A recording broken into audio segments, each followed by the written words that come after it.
Hey guys, it's she and I'm back for another video.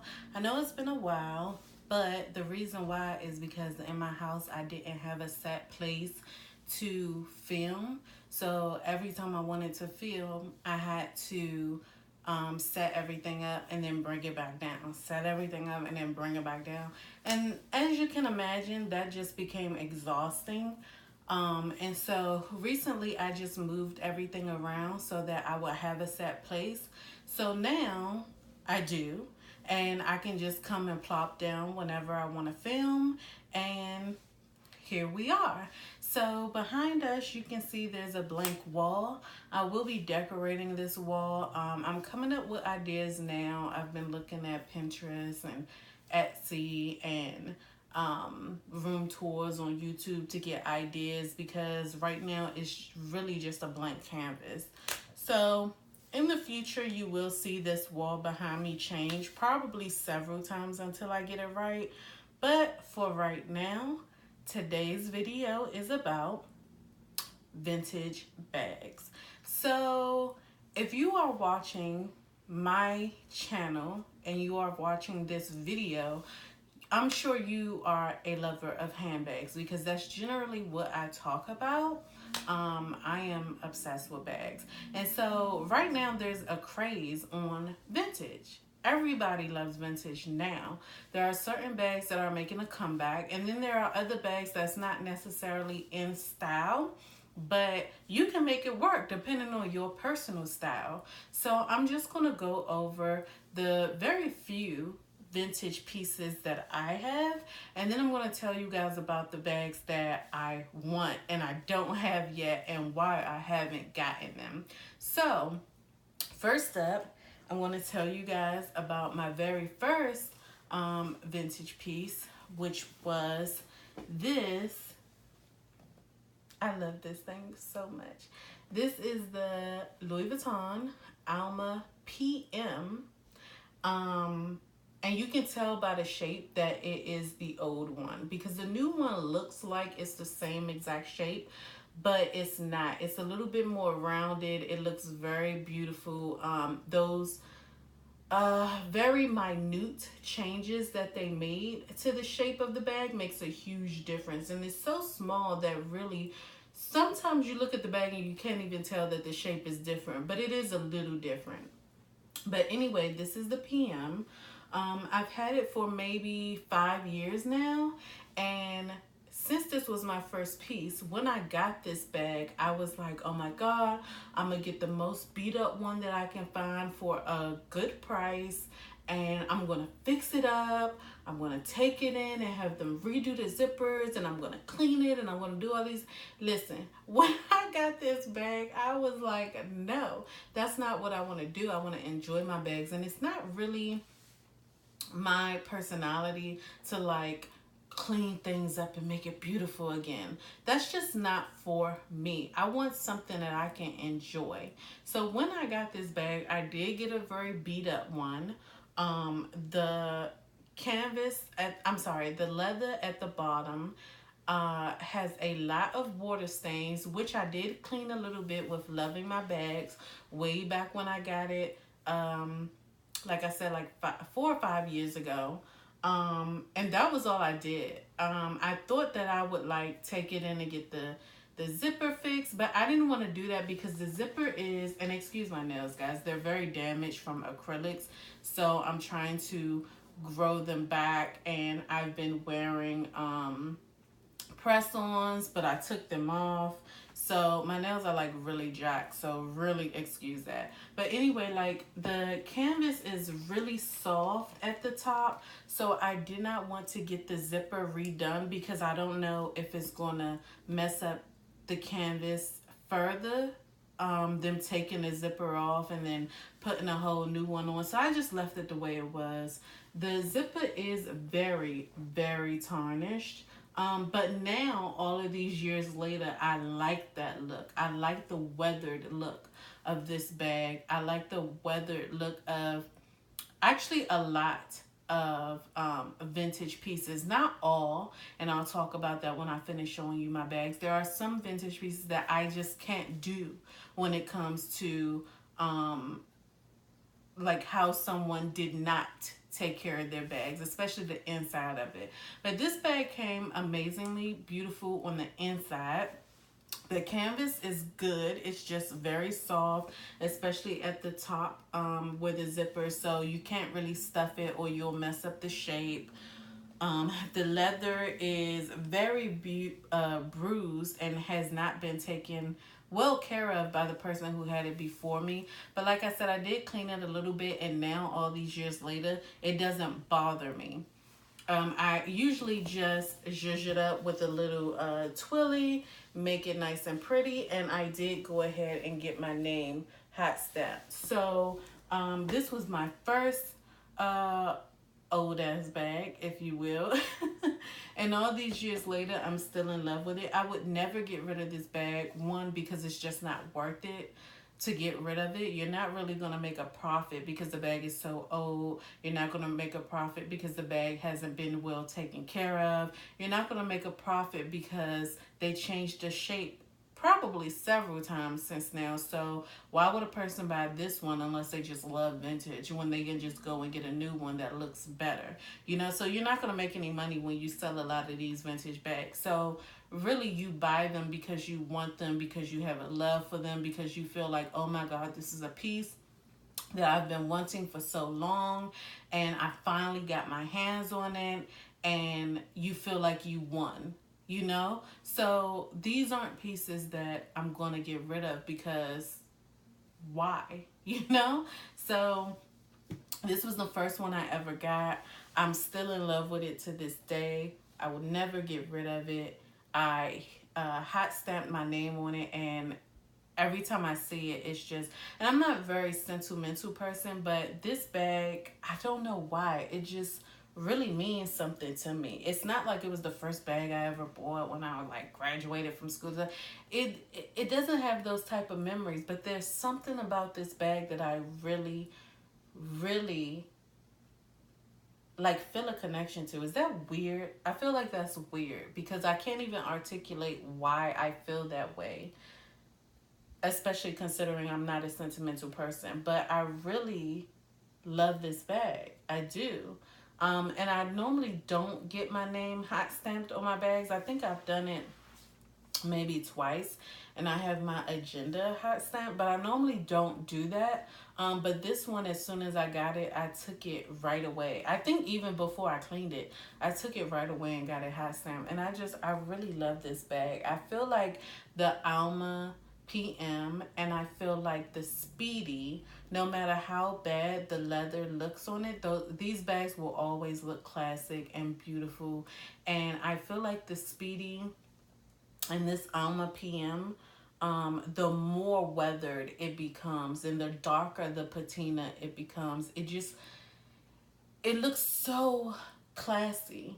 You know, it looks like this woman who, I'm going to make up this whole story about it because this is how I feel about those two bags when they look really worn.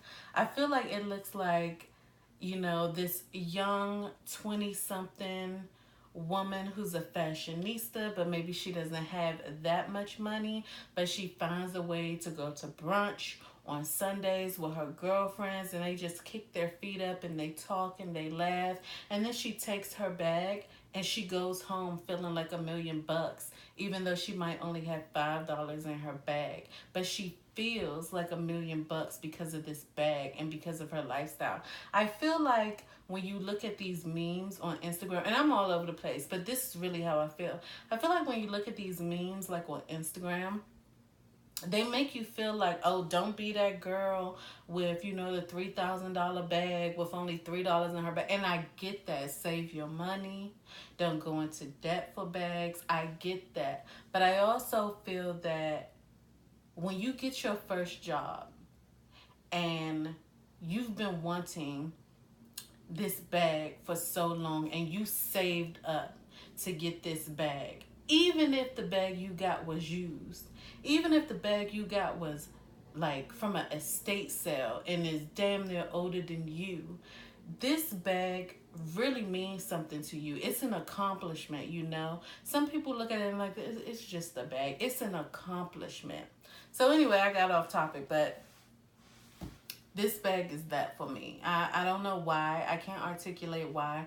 But this particular bag like means so much to me. I would never get rid of it. And as you can see, like it's all messed up. Like I mean, the leather has not been taken care of.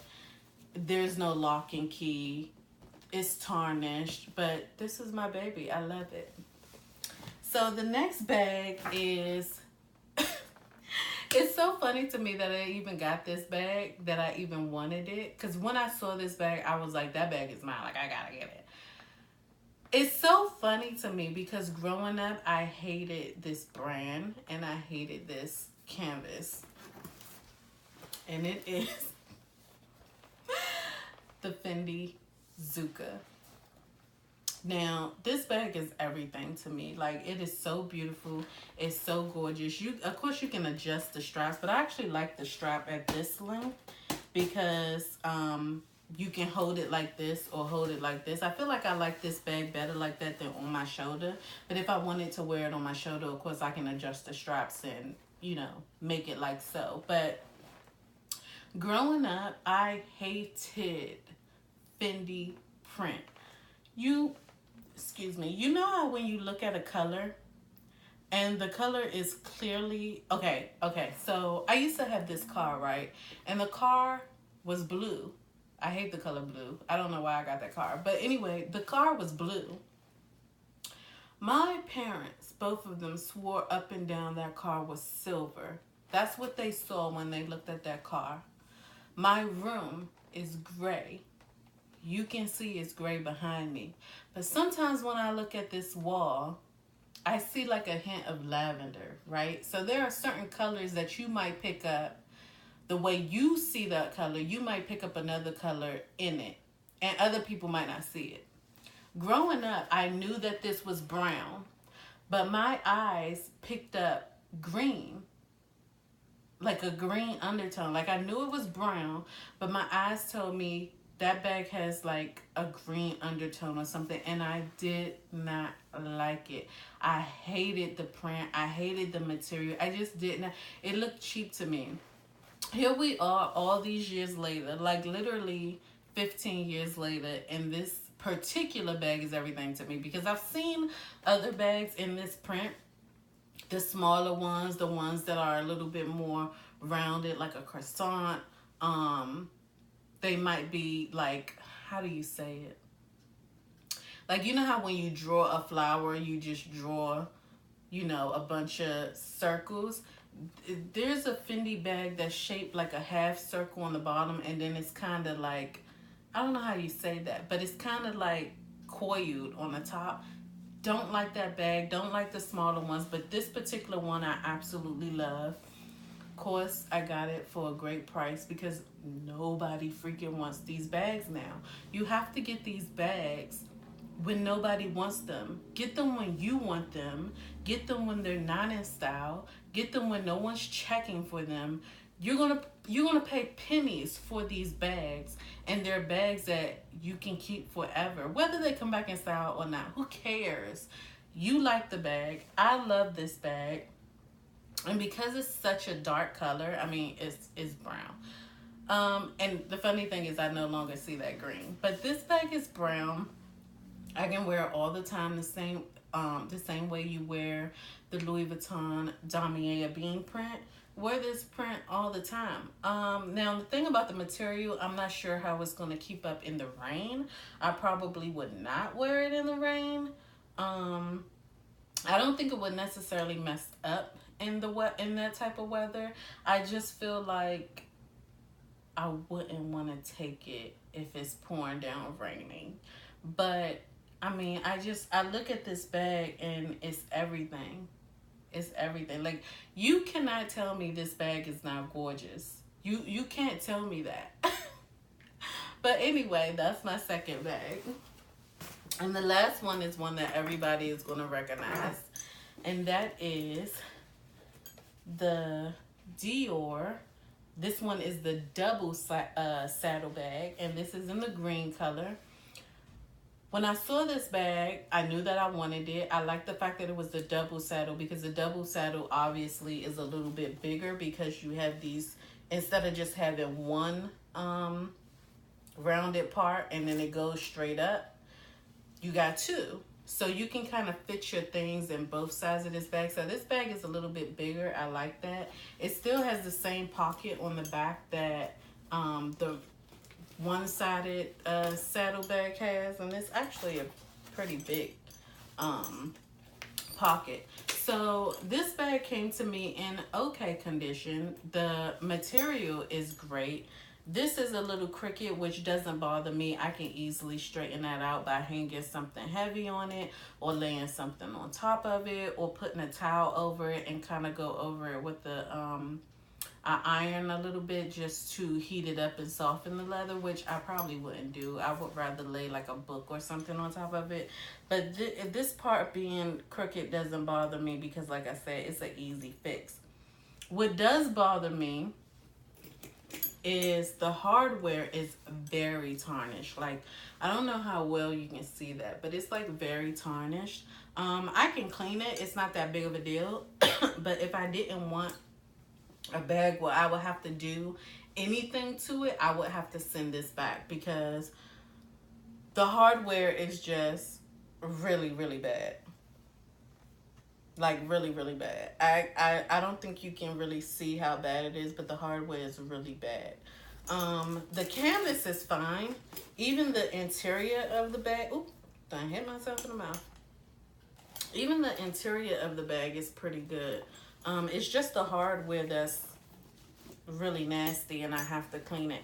But other than that, I actually really like this bag. When I saw this bag, and I knew that with the recent release or relaunch, they came out with this green trotter pattern, just like they did the dark blue that everyone was after. So I said that I was going to get the green strap, but the more I looked at it, I realized that it's not exactly the same color. When they re-released it, they made the green just a tad bit darker, so I don't really think it's going to go well. But I haven't actually been to the store to look at it. I've only seen pictures online. So I may make a trip to the store just to compare the colors and see how well it goes with each other.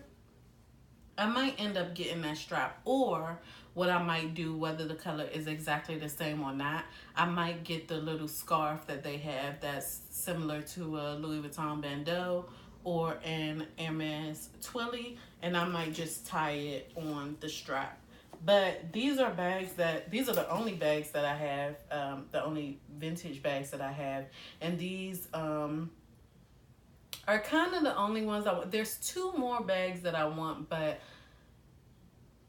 I don't think I'm going to find it. And I'll tell you why. And I'm going to sit this one down, because I said all I have to say about it. I haven't fixed this part yet. I haven't cleaned the hardware, and I haven't found the scarf or the strap for it. So to me, this bag isn't finished.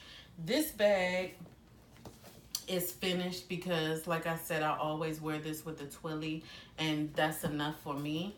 When I got the Fendi one, I was like, I'm going to zhuzh this bag up. I'm going to buy the Fendi, fur balls and put it on it, just make it beautiful. But when it came in the mail, I was like, this does not need any of that. This bag is so gorgeous on its own.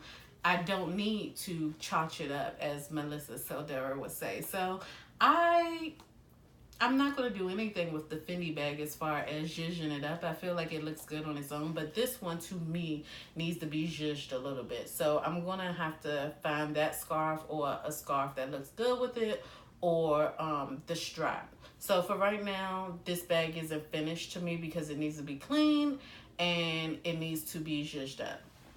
Now, the bags that I want, that I don't think I'm going to find in great condition, I want a vintage Louis Vuitton Speedy 25. I've never owned a 25 before. I always thought it was so small to me. I usually like the 30, and I no longer own any Speedies, but I specifically want a 25. I also want a Gucci what is it called? The Boston bag. I don't want the medium size because the medium is so big. I'm not sure, but I'm hoping there's a size under the medium because the medium is just so big. But even if I were to get the medium, I just feel like I'm not going to find either one of those bags in great condition like I want them to be, because people are nasty when they have those Speedies and those Boston bags. Like, I know that the bag is a pit. I understand that, but I've had Speedies before, and my bag was never nasty on the inside. I feel like whenever I look at vintage Speedies online, people straight, like, nastify the inside of their bags. There's stains, there's stickiness, there's ink marks. Like, I don't even carry pens in my bag unless I have a pouch for it. How do you have big giant ink blots on the inside of your bag?